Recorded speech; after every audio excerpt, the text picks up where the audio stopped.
So I take the whole engine out. Le saqué todo el motor.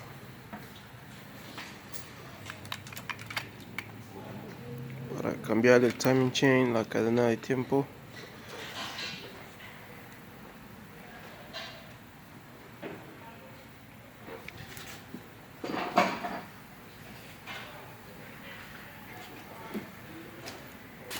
Cams.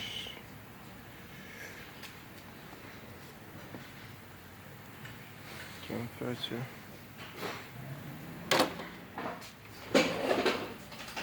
Let's do one repeat. All the parts.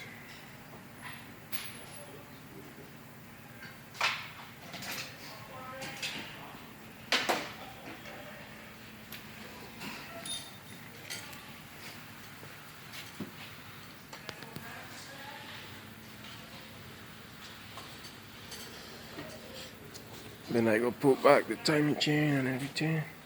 Let me see this. A lot of work. Busy.